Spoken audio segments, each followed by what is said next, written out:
wage joare wage joare wage joare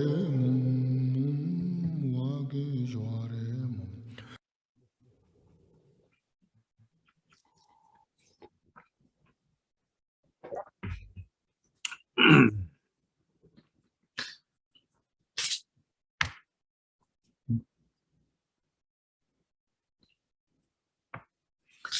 So the first verse, all the good works gathered in 1,000 ages. Then he gives some example, such as deeds of generosity, offerings made to the Buddhas. He says, in a single flash of anger, just one moment of anger can destroy all that merit that is accumulated. So he starts off by showing, how dangerous a moment of anger can be.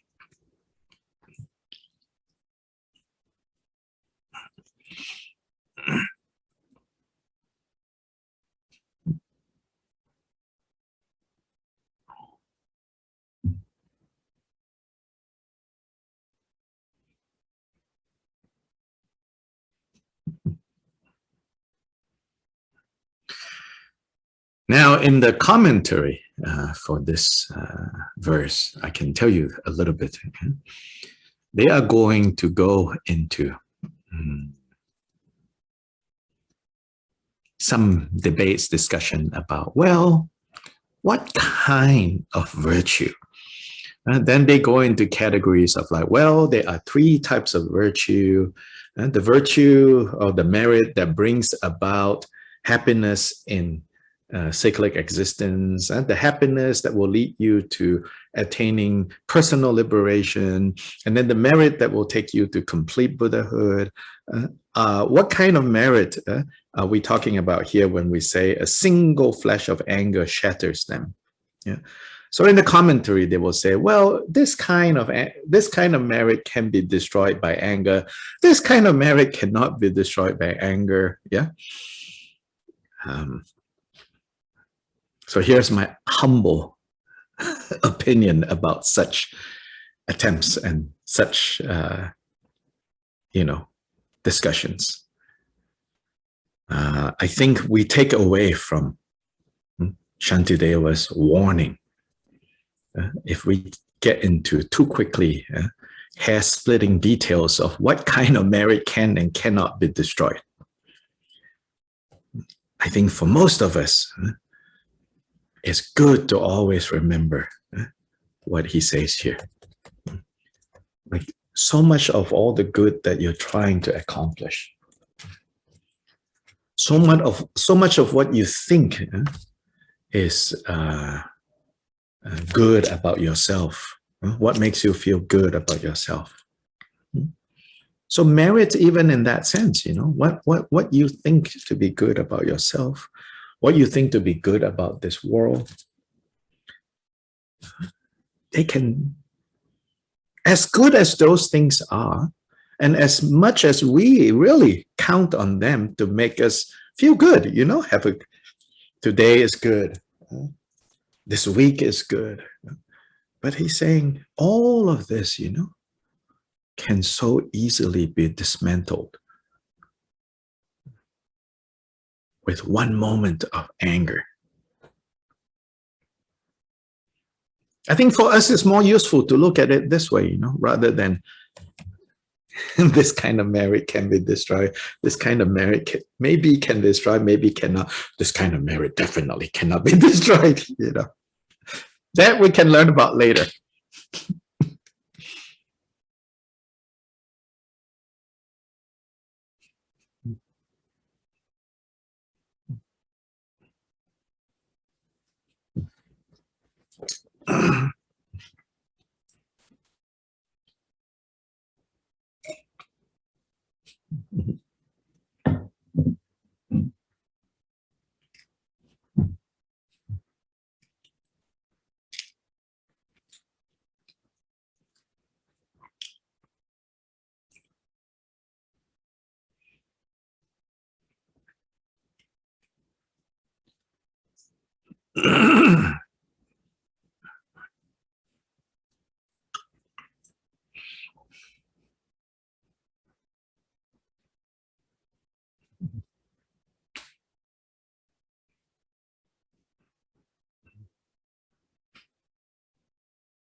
This no need to translate because it's not Dharma, just some details of what I noticed. There was some question about those forest fires in Southeast Asia.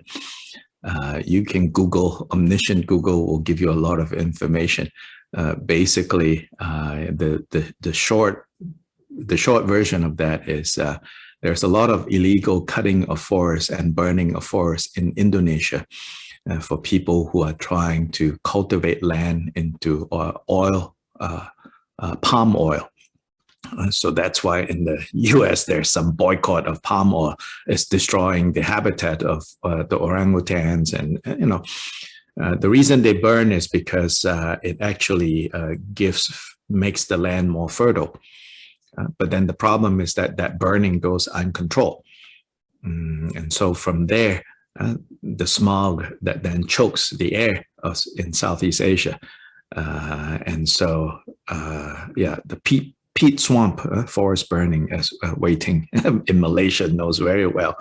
The karma of that is that although it's happening in Indonesia, many of the owners of these land and doing these things are from Malaysia and Singapore. And the winds, blowing over to Malaysia and Singapore. So there is an interdependence and cause and effect on that level, although I said, karma is more than just gravity and pollution, karma is about intention. But anyway, it's, so here, Shantideva says, a single moment of anger can destroy so much that you cherish, so much that you have built up. So then he goes on to say, no evil is there similar to anger. To me, like this second line, right? The second verse, to me again, just to kind of show you my arrogance. To me, this like second verse kind of renders all these discussion about what kind of merit can be destroyed, what kind of merit cannot be destroyed. Anger is danger over here, not dangerous over there. But hey, second verse says, no evil is there similar to anger. Nothing can do so much harm. And the opposite, no austerity to be compared with patience. So nothing is as destructive as anger, and therefore nothing is as productive. Austerity here is not just austerity for the sake of austerity. It's in the Indian context, in the ancient Indian context, this is called tapas. Tapas is a type of austerity, spiritual austerity that gathers up energy, that gathers up power. So he says, in a way, he's saying,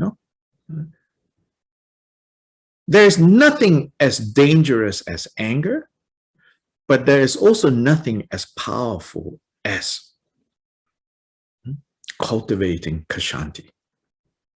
So we normally think of Kshanti as only what happens when you cannot get what you want. Oh, you need to be patient. So it's like a surrender. No choice, got to be patient. If there's a choice, no need to be patient. I will get what I want. Right? Here, no austerity, no tapas. In a way, it's saying no building up of power as good as cultivating Kshanti. Steep yourself, therefore, in Kshanti in various ways. So there are many ways, many aspects of Kshanti, and insistently on all occasions, keep working on Kshanti, because this is real power. This is real tapas.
Yes, an aspect of Kshanti is acceptance. But Shantideva, I believe, in this chapter wants us to see that it's more than acceptance, because acceptance have the connotation of like passive acceptance. No choice, I have to accept.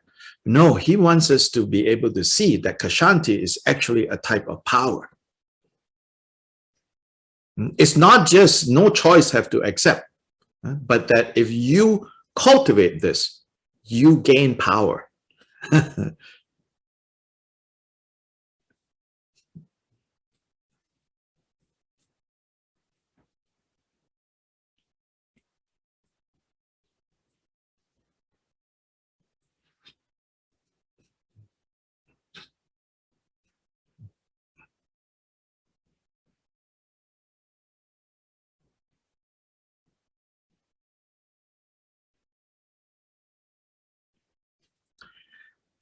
Yeah, so now in verse 3, he tells us, he reminds us the faults, meaning, why anger is so undesirable.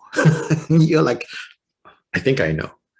Yes, we should all know, but we forget, because there's something about anger because of how energetic it is. At least the anger that you lash out, because it stirs up so much energy.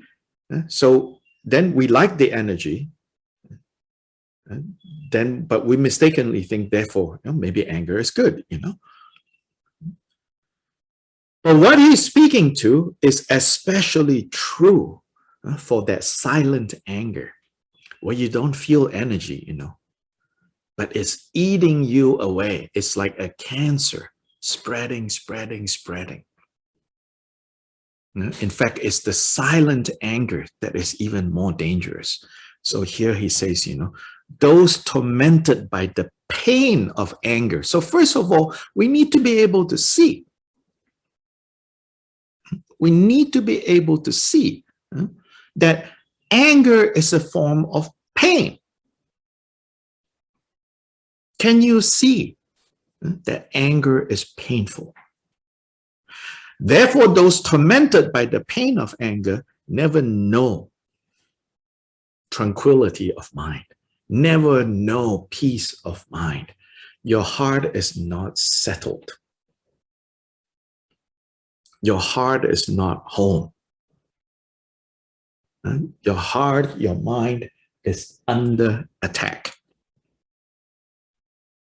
And therefore, strangers we will be to every pleasure. We will never sleep nor feel secure.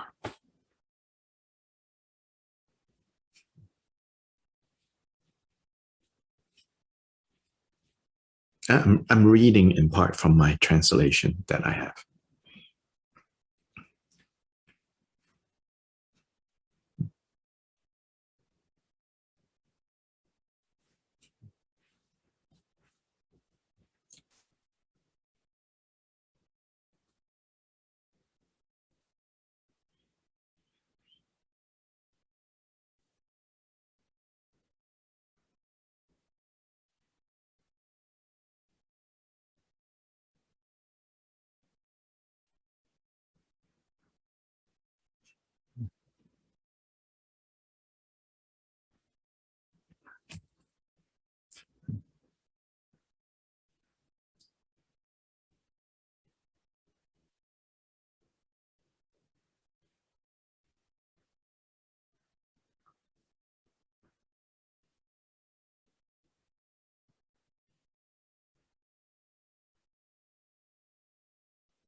In this way, worrying is related to this anger, is related to Kshanti. Worry.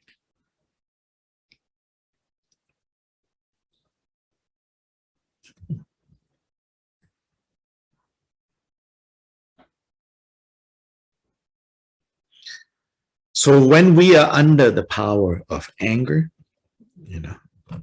then sleep is not so easy. Even food that otherwise would taste right doesn't taste right. Temperature that otherwise would be comfortable is not comfortable.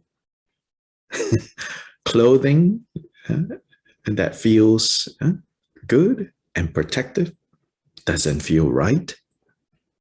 All of that, once we come under the power of this, whether loud or quiet anger, things are just off.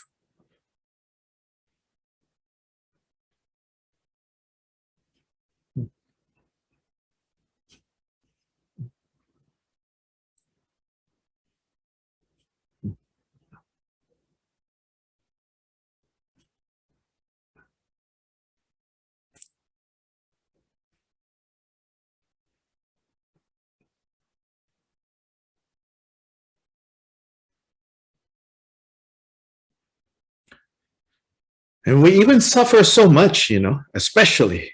So later we will see more and more. We suffer so much from like having very strong opinions. This is right, this is wrong. People should behave this way, people should not behave that way. Yeah, of course. There is right and wrong in this world. Don't get me wrong. There is.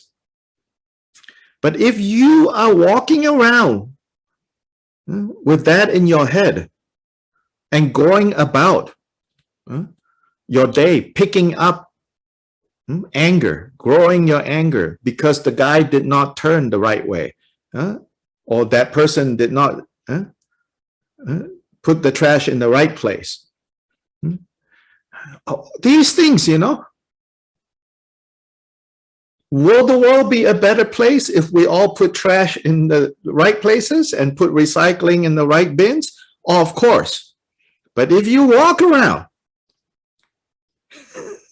upset that they're not doing the right thing, she's not doing the right thing, he's not doing the right thing, or what he's doing is so inconsiderate to me.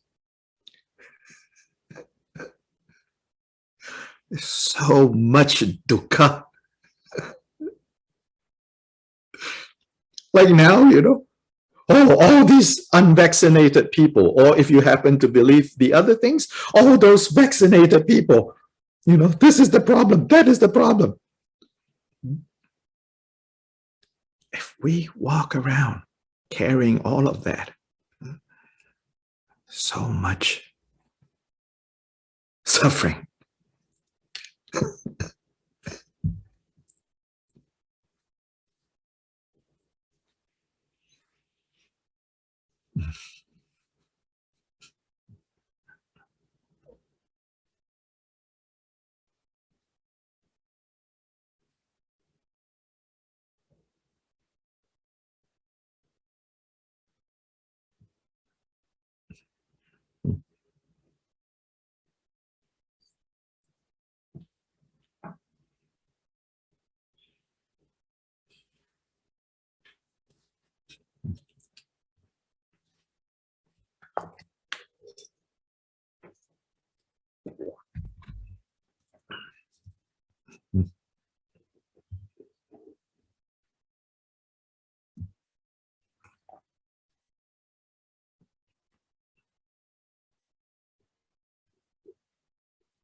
I'm not saying, there's no difference between, like, say, voting for this or voting for that,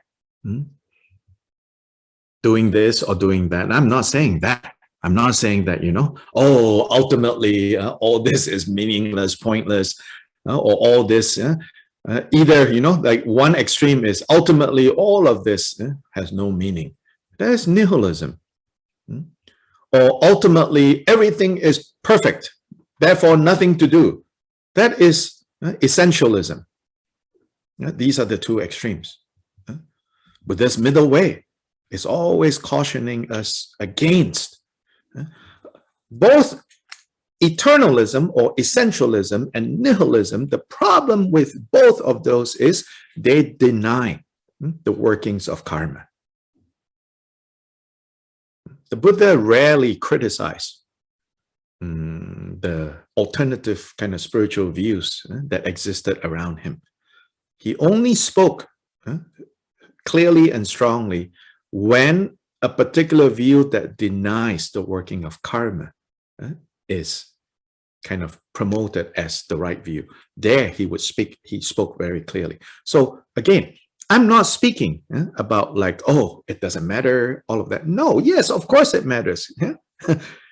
But here we're talking about, if you carry around in your head or in your heart, being upset, even for quote unquote the right reasons, that is still suffering.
Yeah, so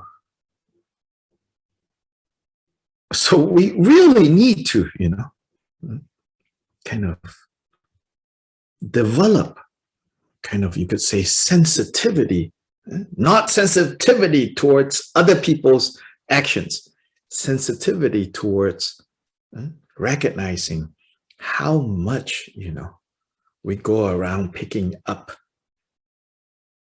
anger and depositing them into our own forest, into our own jungle floor.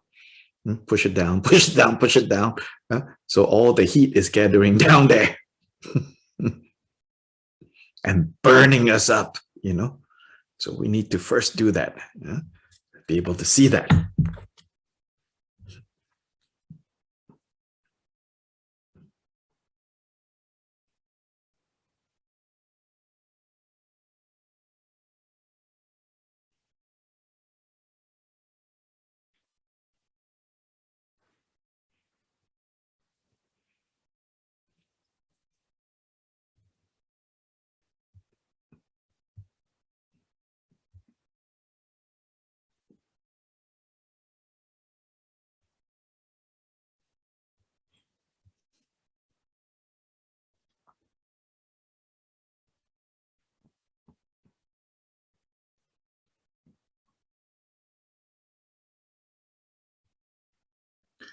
Verse 4 and 5.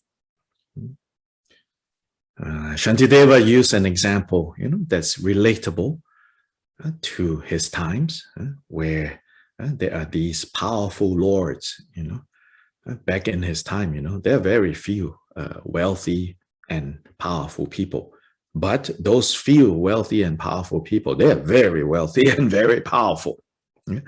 So he's saying here, he says, like even those who are reliant on a powerful Lord providing for them, right? In terms of providing them some power, providing them food, providing them safety, providing them protection. So in other words, even for those who are reliant on someone powerful for their safety and existence, if that powerful person acts in a way that is tyrannical, acts in a wrathful, angry way, even those who are dependent on them, at their first opportunity to get rid of this person will be gotten rid of.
So even if you use gifts and, to try to bribe and attract their loyalty to such a person is not genuine. So you cannot use terror, anger to really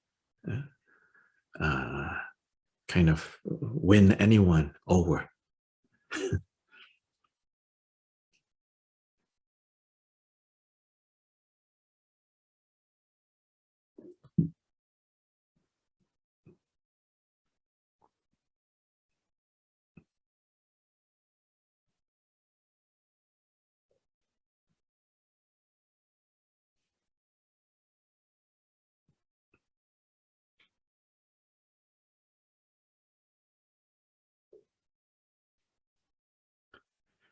Of course, these days, and not just these days, but especially these days, because it's a lot easier to do this. In the past, there are also these kinds of people, but these kinds of people can only do it when they're face to face with others. But now there's social media. You can reach, someone in Alaska, even if you're in Malaysia, and get them to join you. What am I talking about? These days, there are people who use anger and wrath, and they go collect other angry and wrathful people and teach and encourage them to be angry and hateful to a particular group of people over here, a particular group of people over there. So it's very invigorating, but be careful how we get recruited into this cult of anger and indignation and, putting blame on everybody else. The world is wrong because of you.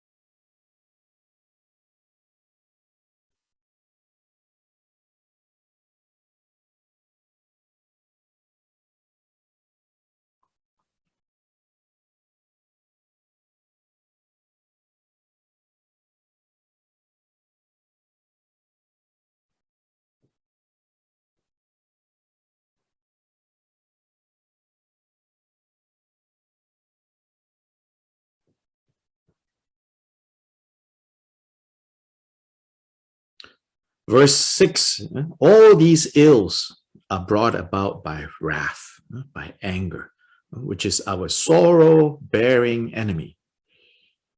Anger is actually an enemy, but this enemy brings with it suffering, dukkha. But those who seize and crush their anger down will find joy in this and future lives. So the imagery of power. If you can seize your anger and crush it, how are we going to crush this? He's going to teach in this chapter. Crush it with understanding. Crush it with clarity. Crush it with compassion.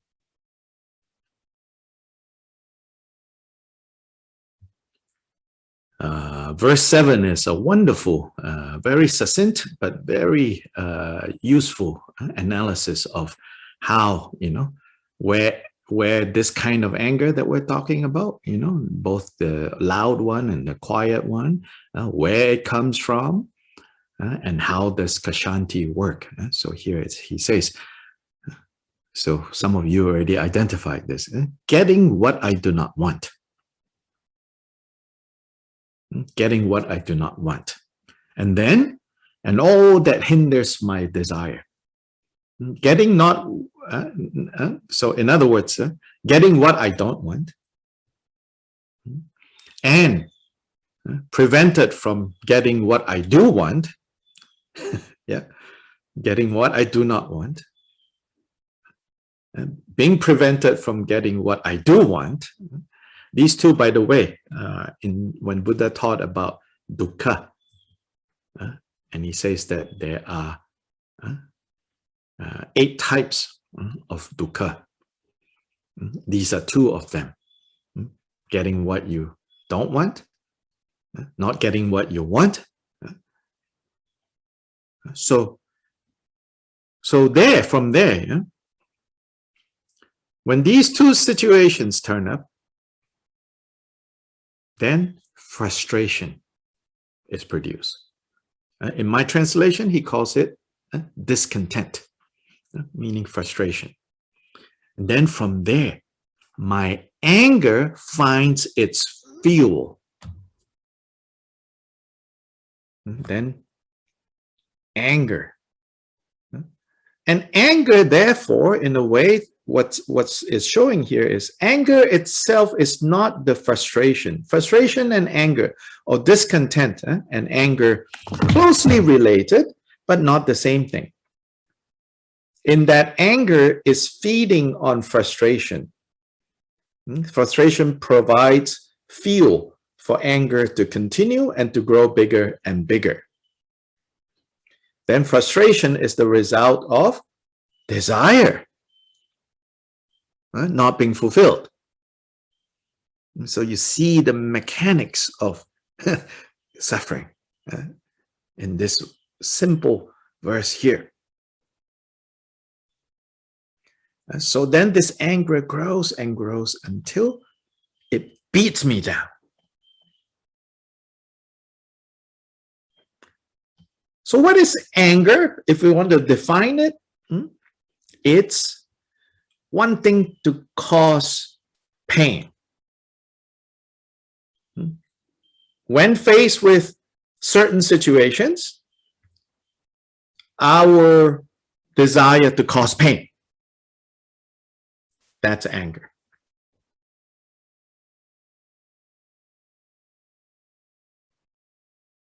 So that feeds on frustration.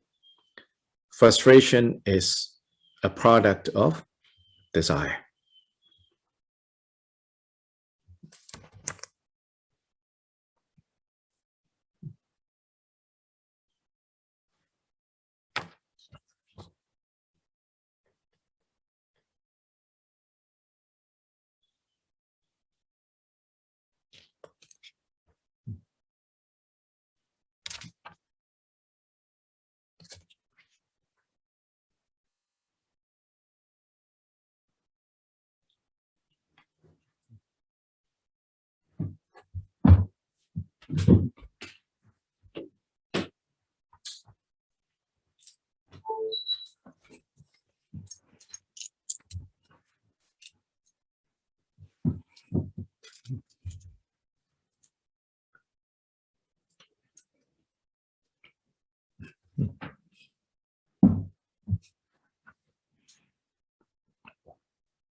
So verse 8 says, therefore I will utterly destroy this sustenance. This sustenance that keeps my enemy going. And what's my enemy? Anger. What is anger sustained by, fed by, kept alive by? Discontent or frustration. Where does discontent or frustration comes from? Desire.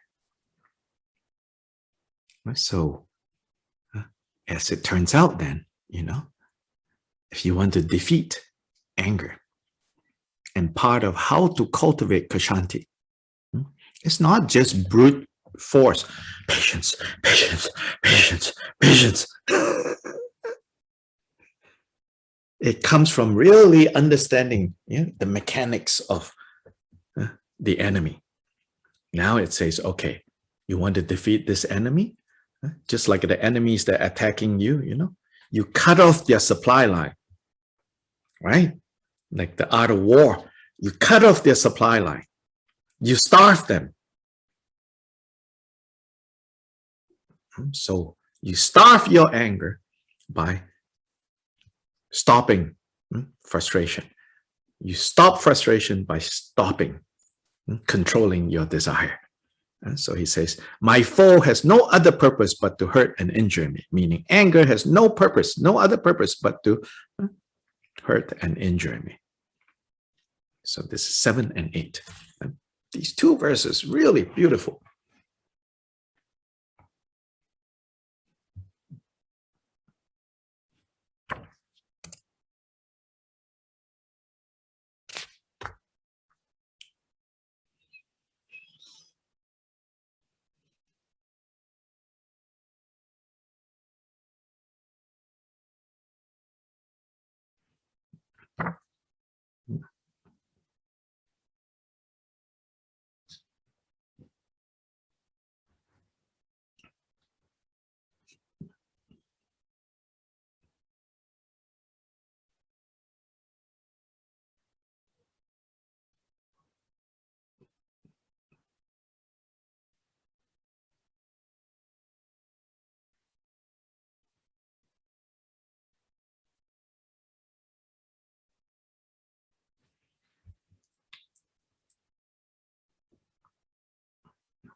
Understanding of 7 and 8 is the cause which leads to the result of the experience, the state of mind, the state of being described in 9 and 10.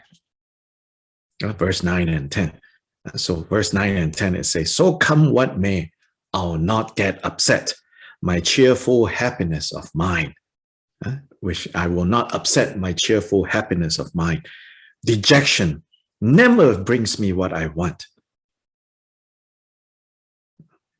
My virtue will be, but instead, my goodness will only be warped and marred by it.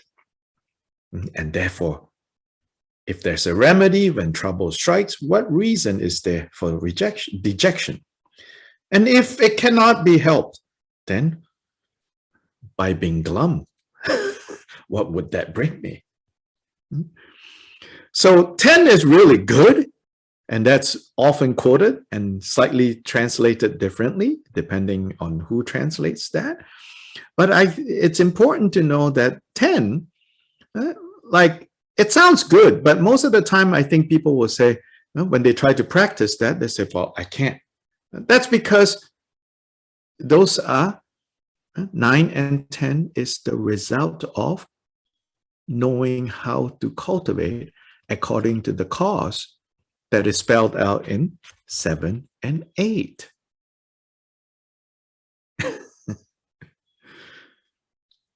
In fact, I have experienced before where, someone reads the quotation on 10 and they felt very annoyed with me. They say, you say things like that because, things are going well for you. And that you are minimizing my suffering. Yes, it can sound like that, 10. But 10 is actually the result. And 9 too. 9 is not quoted so popularly. But 9 and 10 is the result of cultivating 7 and 8. This is really important.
The popular translation of verse 10 is, if the problem can be solved, what is the point of worrying? And if the problem cannot be solved, no amount of worrying is going to solve it. So that's like a very popular translation of verse 10. It's like that. If the problem can be solved, what's the point of worrying? And then if that problem cannot be solved, right, no amount of your worrying is going to solve it. So often, this is quoted and it's good, but if we just think like that, it's not really going to help much most of the time, because this is describing the result. The cause comes from knowing how to practice what is taught in 7 and 8.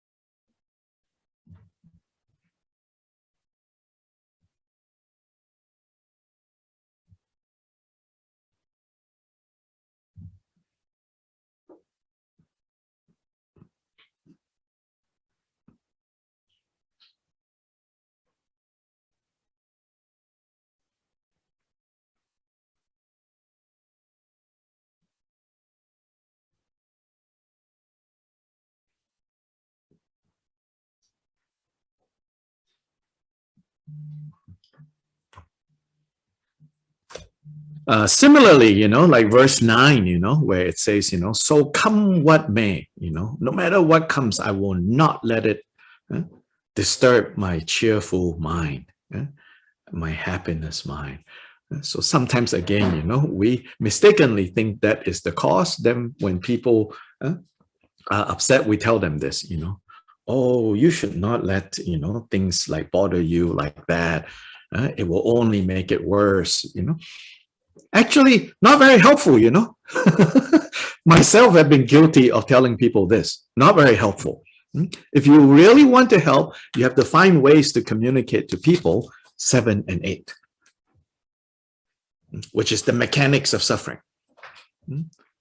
Telling people the end of suffering itself, not very helpful sometimes. In fact, sometimes it can just be a turn-off.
So to people who are suffering, if we tell them, oh, you should not let things worry you so much, you should be happy. That some feels to those people like what? You like walking around parading your aura, parading your halo of how enlightened you are.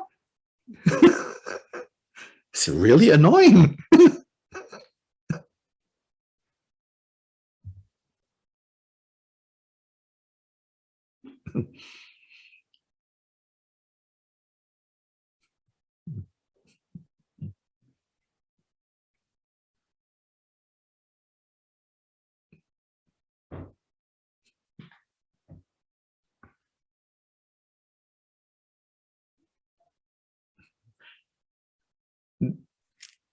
Then even more basic, than trying to tell other people, even when we try to tell this to ourselves, 9 and 10.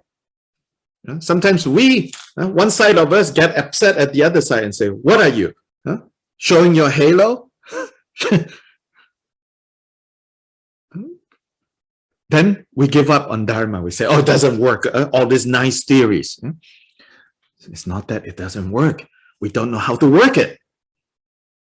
So here we should focus more on 7 and 8. If we really understand what is taught in 7 and 8 and can begin to apply that, we will quite naturally start to experience 9 and 10.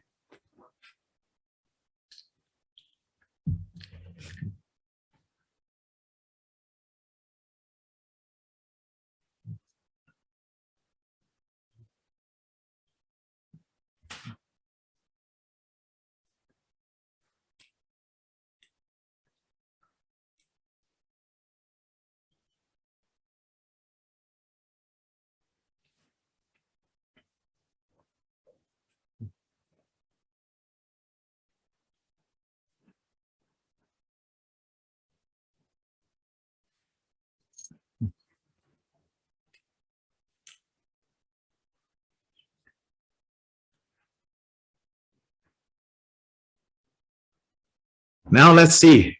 Questions or comments? We already passed our usual time.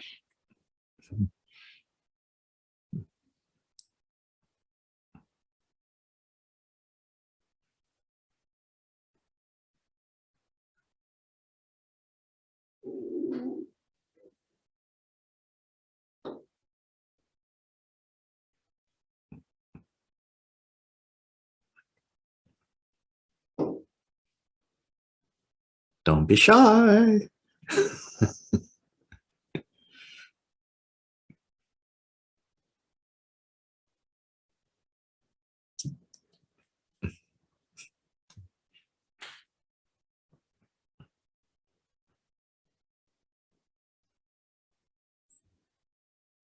What's the translation of Kashanti? Normally it's patience, but I'm not using patience because that's a limited range of meanings.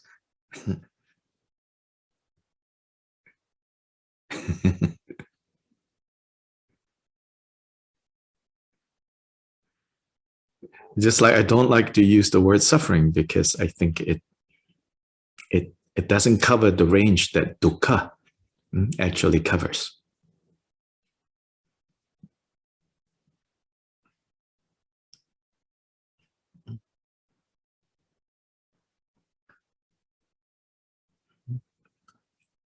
Or the word bhavana that we translate as meditation. I also increasingly, I don't like the word meditation because it doesn't convey as much as, bhavana and the kind of the semantic field, meaning the neighborhood of meanings, semantic field of the word bhavana.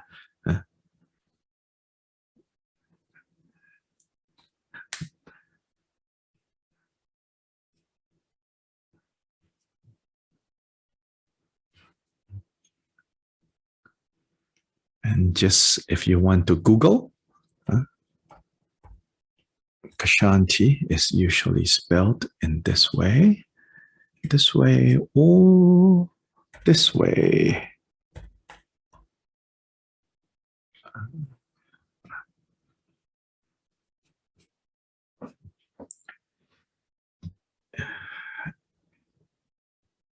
It's related to the word Shanti, which is peace. Shanti. So Hindus have a mantra, Om Shanti, Shanti, Shanti. That's a very popular Hindu mantra. So it's related to the notion of Shanti. Be at ease, be peaceful, not to be stirred up.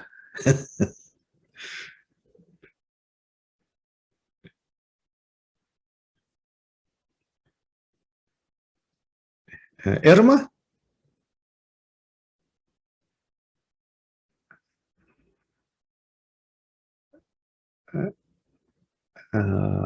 Irma has a question, maybe, or accidentally.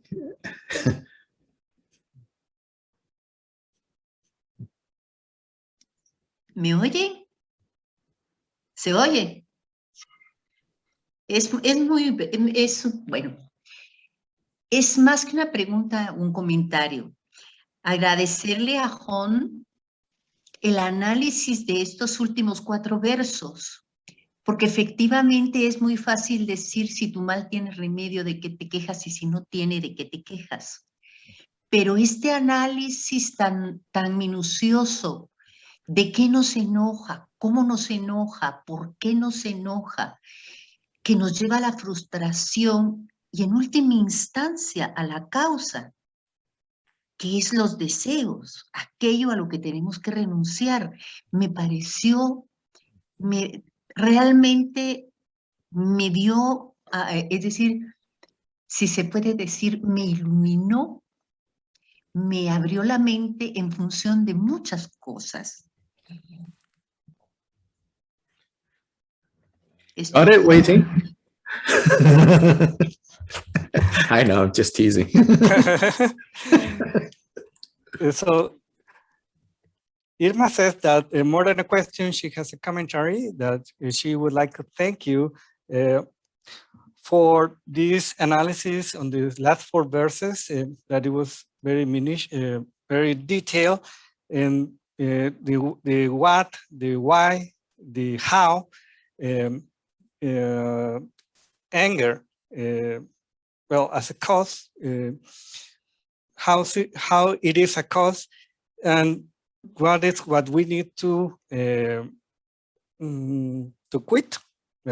But she feels like very enlightened in such a, well, in this that she has some light now on what she understands. Muy bien. So I don't know if you all can hear. I know Wei Ting cannot hear what was said, right? Yeah. So I will repeat briefly. Basically, Irma says more than a question, is just a comment that she has found the analysis of these last 4 verses to be very helpful, and that this helped her see more, like in terms of thinking of what is the cause, what is the effect, and therefore recognizing that this is the effect that we want, what are the causes that we have to create.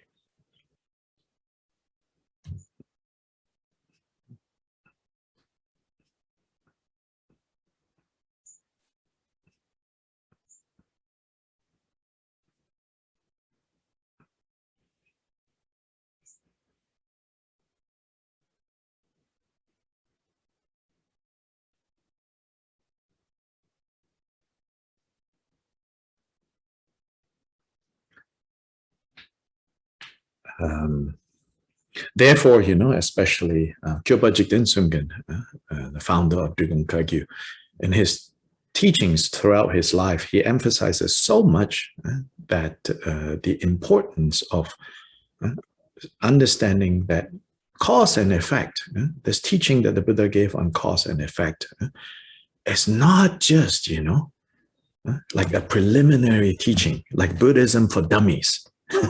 In fact, it is the essence of the Buddha's wisdom.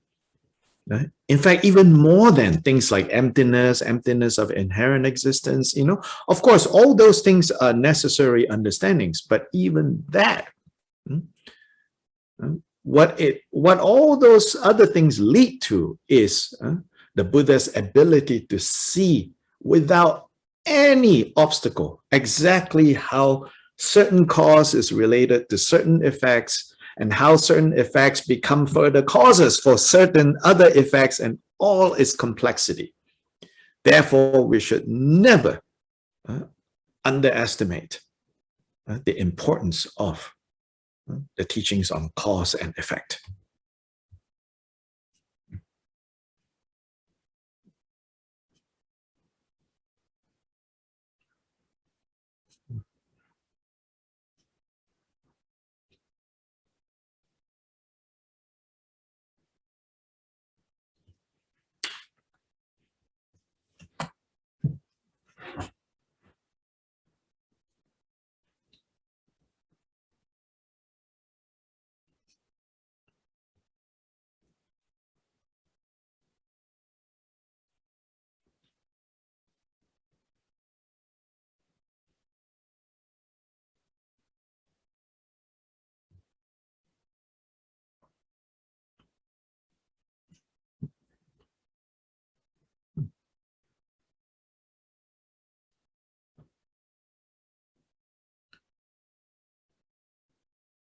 And I hope what I want to say here, will not come across as me boasting or bragging.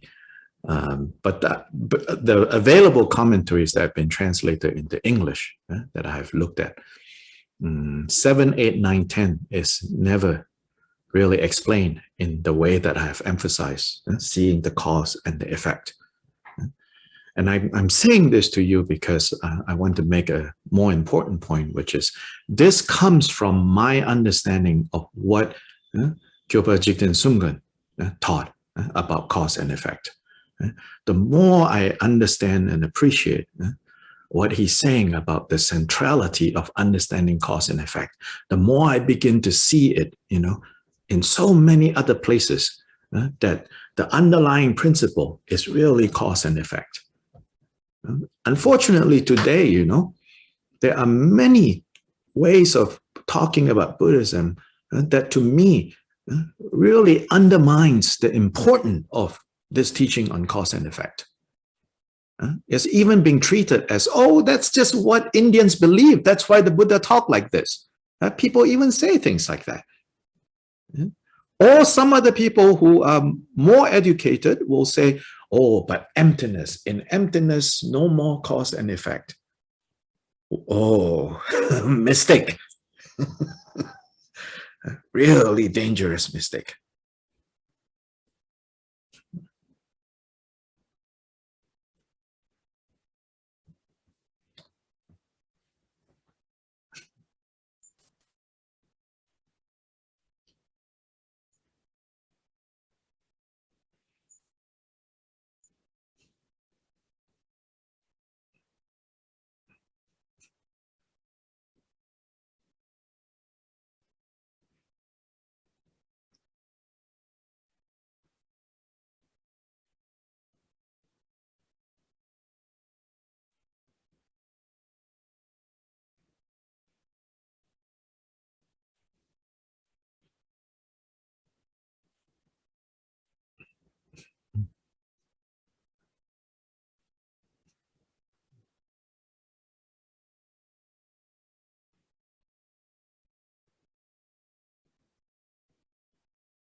So anyway, thank you, really.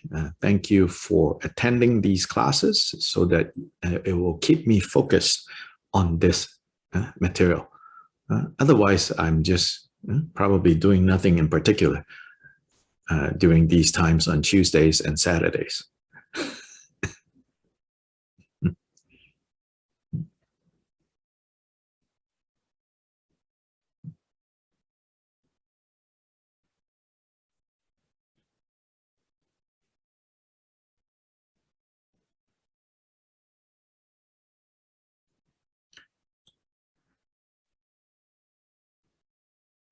So now let's end with a dedication, as usual.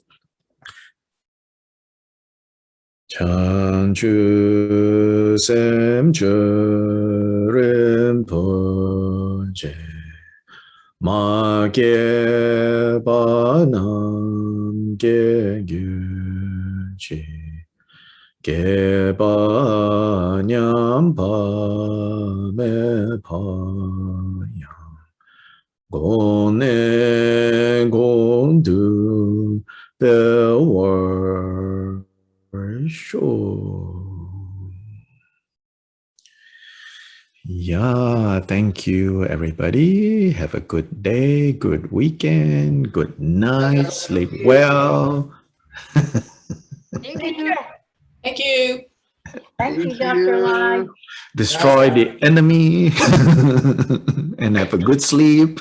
Gracias. Gracias. Thank you. Thank you. Thank you. Thank you so much. Gracias. Hata. Thank you.